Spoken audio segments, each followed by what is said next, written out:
Hey everybody, this is Jen. Welcome to my channel and to my journey here on the homestead. Today we are going to do a full tour garden update. So I'm going to see if I can keep this short, but you know, walking through the garden does take some time. So let's go on this journey together and see what's going on right here on the homestead.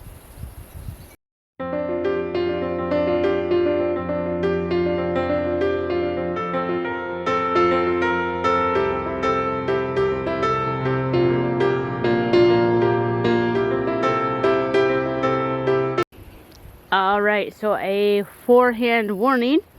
You're probably going to be seeing the shadow in the video today because the weather is nice, but the sun is also very bright. So yeah, I'm trying to shoot this video when we have good weather. Sometimes you have to play with the sun. But anyways, so we are looking at what's been my main garden for about 7 years. It is on its sabbatical if you're new to the channel, meaning that on this 7th year of having the garden, we have let the ground rest as far as not planting any new crops. So what you are seeing here in this garden is everything is perennials, and then things I have potted in containers as well, but nothing has been planted in the ground per se in this area this year. So we have lots and lots of milkweed, and I just saw a monarch butterfly flying around. It's over yonder. I don't know if the camera can pick it up, flying around over there. We actually did hatch and release a monarch butterfly, so not sure if the one flying around is the one we released or not, but they are dependent on this milkweed, so I just let it go and let it grow so our monarch butterfly can repopulate. So yeah, it's flying around over there. Alright, so in these pots here are some sad looking state potatoes. But that is because it is actually time to harvest them. So probably Sunday I will be dumping out some of these pots and seeing what kind of potatoes we have left. This is Tiny. Tiny wants an Uber ride. Hi, Tiny. But it's kind of hard to give him an Uber ride when I have the camera in my hand. So he's just going to have to walk at his own 2 feet, or 4 feet, whichever he prefers. Anyways, moving on. So on this pot I have some more herbs and some flowers, more potatoes that are about ready to harvest. Got some hollyhocks going on and my other herbs, flowers that are in my baskets, my asparagus bed. This is my figs, my Tiny that keeps following me, my elderberries. I might harvest some more flowers of these, I'm not sure. It's doing really well putting out lots of flowers, so I might harvest some more flowers because I'll have plenty of berries as well.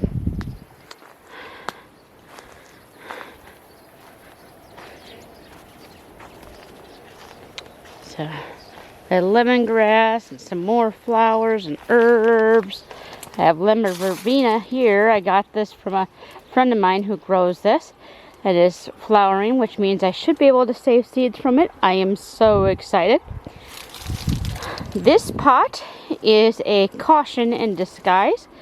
I had some stinging nettle at one time and I killed it off. So I have planted it again. So I will be harvesting that a little bit later to use for medicinal purposes.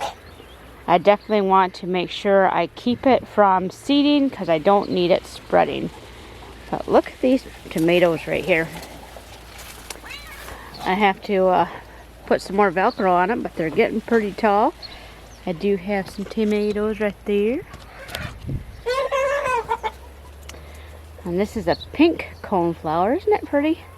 instead of the dark purple, it's more of a pink. And I got this tomato here. And we'll go over to the other ones. Those are black crumb behind us. And then these ones are Paul Robinson with some dill, of course. Gotta have the dill. So you can see I got tomatoes going there, and it's getting pretty nice and tall. Some sunflowers. Okay. So lots going on here. I have a maple tree that we have potted. It was a seedling we found, so we'll probably put it in the ground this fall. Now I'm going to take you to my container bed area. Alright, so these are my container beds here, my raised beds. And I've got some cosmos here, getting really nice and tall. I had actually cut it in half like I was told to prune it. And let me tell you, that's scary when you get a nice healthy plant and you're told to cut it in half. But that helps it become more bushy, so it sends out more stems, so you get even more flowers and things like that. So can't wait to see these guys bloom. It's going to be beautiful. And this is arugula that I have let go to seed. I used to have arugula and lettuce there, and now I have onions in here. But definitely let this go to seed so I can harvest the seeds from it for next year. And then these are my yellow pole beans. Monte Gusto is the variety. It is a heirloom. And I was so excited because I did not know that you could get an heirloom yellow pole bean. So that's really cool. So they're doing pretty good on that side. This side I had to give them some compost tea fertilizer because they were really struggling. I had this full of lettuce and I think it was competing for nutrients. But now they're nice and green, bright green instead of a putrid yellow. So they should catch up to these ones, which is really cool. And of course I have onions, some more onions. Those are cucumbers, Japanese cucumbers. And then I have watermelon. I have a baby watermelon right there. Then we got some carrots and some more flowers. This is the African daisy, the blue daisy. It's about ready to open, really cool. Beautiful blue. I've already harvested about half these carrots. But yeah. Then we got kale. Oh, I told you my shadow would be in the picture. So we have kale there. And then over on this bed here, we have more kale. The grasshoppers have been getting into my kale. It looks kind of like cabbage worm damage, but it's not. These are grasshopper damage. So you win some, you lose some.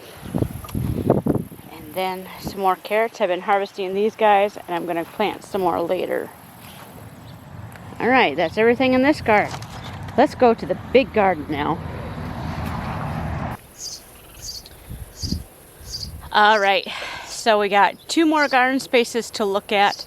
One is a revamped garden space, and the other is a brand new garden space that got done late this year.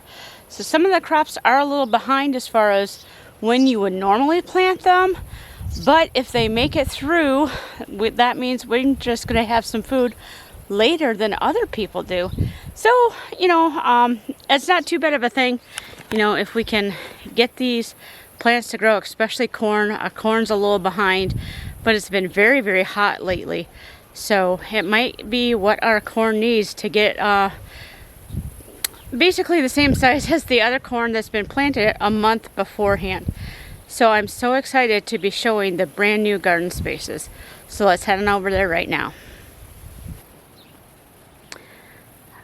Alright, so this is one of my revamped garden space. I haven't used this in a long time, and I've been adding lots of organic material, and then this year my husband tilled it all in, and it's really rich, wonderful soil. And I started covering the ground. I got a lot more to do, but I have a lot to do, so yeah. Anyways, this is where I started putting some of my tomatoes when my other garden was on sabbatical. I wanted to make sure I did have some tomatoes, so I put them in here. And look at the size of this Roma right here. This is a Amish paste Roma tomato. Nothing huge. So yep, so the ones in here, I'm not too worried about cross-pollinating. I'm not going to be saving these seeds. The ones back in the main garden, I have them separated so I can save the seeds for later. But yeah, so we have some more Paul Robinson, some more black crims. I have that Amish paste tomato. And then right here, it's kind of hard to see right now because it's a little shorter compared to the others. That's a midnight black Roma tomato. It is a very deep, dark purple tomato, kind of like the black crim. So if it makes it, I'll be happy to show you what it looks like. It is wonderful. The gentleman that I got it from actually has some that he's starting to harvest already, and it's just a gorgeous, gorgeous color. So I'll keep you guys updated. But yeah, these are my tomatoes that are in here, and I'm going to have to do some more tying up and things like that, but very, very healthy looking plants. And then I also have planted some more herbs in here. I have my chamomile, my comfrey. I finally planted it. I got the rootstock last fall and started it, and I've had it in a pot for so long, and I finally planted it. Look how big these leaves are. Aren't they amazing? So yeah, this is comfrey. This is Bocking 14, I think. That's the one that's not invasive. So we'll see how that does. Alright, on the back side of my tomatoes, I planted some aromatics to try to keep like the tomato hornworm and things away. So I have cilantro that has gone to seed. So I will get some coriander seed from it, so that's kind of cool. So yeah, I have cilantro there. I have some basil. I have some hyssop here. And then I have some St. John's wort right here, which will grow into some nice small bushes in the back. That'll be kind of cool. Alright, so this is the brand new garden area that we got this year. The ground was finally completely tilled and everything in late June, early July. Actually, it was July. So we've been slowly getting things planted, and so far everything's looking really good. I'm now in the wind, so we're going to have to deal with some wind noise, unfortunately.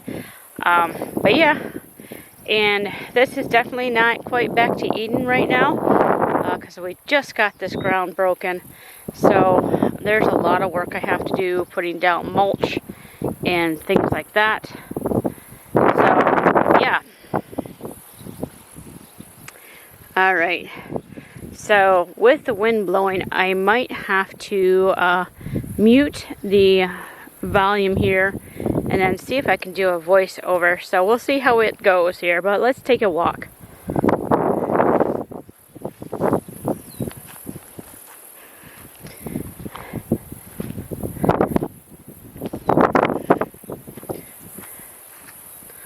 Alright, so if you can see past all the prairie grass that's growing in here, I have lots of stuff going on. I have tomatoes and some various herbs and flowers and things like that, some onions.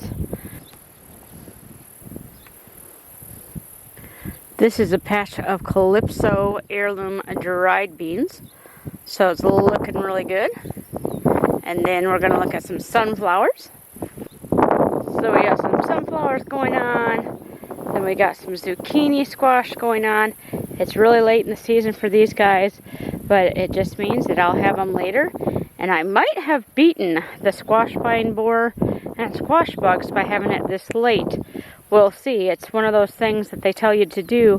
Plant your squashes later after the time of hatching for those pests that kill your squash. So we'll see. We'll see if that holds true. Over here I have some more beans. These are dragon's tongue beans. I really like them. I've been buying them from a vendor at the farmer's market for quite a few years. And I finally got enough seed to grown my own this year. So we have quite a few of those. And then we have some radishes and some Swiss chard. All sorts of good stuff. We have beets and turnips. I've planted them kind of densely to help with moisture retention and to help keep the weeds down. Because once they grow, the weeds have a hard time growing through them. Got some dill. Some potatoes, lots and lots of potatoes are planted in these 5 rows here. 4 rows, excuse me. There's 4 rows of potatoes. Some have really, really grown. Others, not so much. So these were all from our pantry, from potatoes that were starting to sprout and things. So we just planted them. So, you know, if they grow, great. If not, oh well. Finally moved my calla lily into its spot here in the garden. We will dig it up in the fall, but it's really loving being in the ground. Look at those beautiful flowers.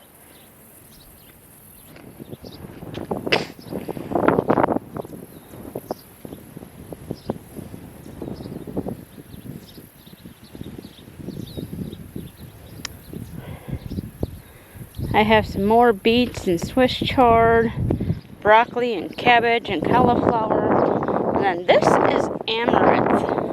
The first time growing it this year, and I just really sprinkled it in. So there's a lot of amaranth plants here. It's going to be a huge kind of hedge once it grows. So looking forward to seeing how that does.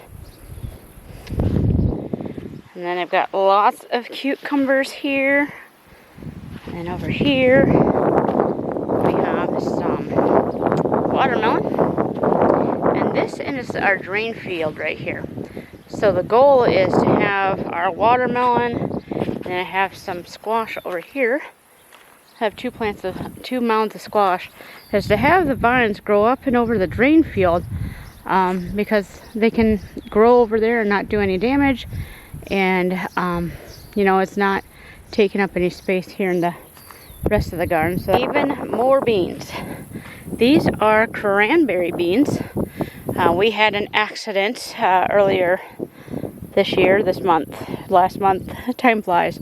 Some beans got spilled all over the yard, some dried beans, and they started growing. So I transplanted them all here, and they are non-GMO, so you know, I don't have to worry about that. So these are cranberry beans. We'll see how they do. And then, like I said, I do have some corn and some onions here. You can see how short my corn is. But it is what it is. You know, we weren't expecting to have this space. So we planted what we could and just kind of leave it in God's hands. So any empty spaces, I do have a few rows where we had some dud seeds. Those are going to be planted with some fall crops this year.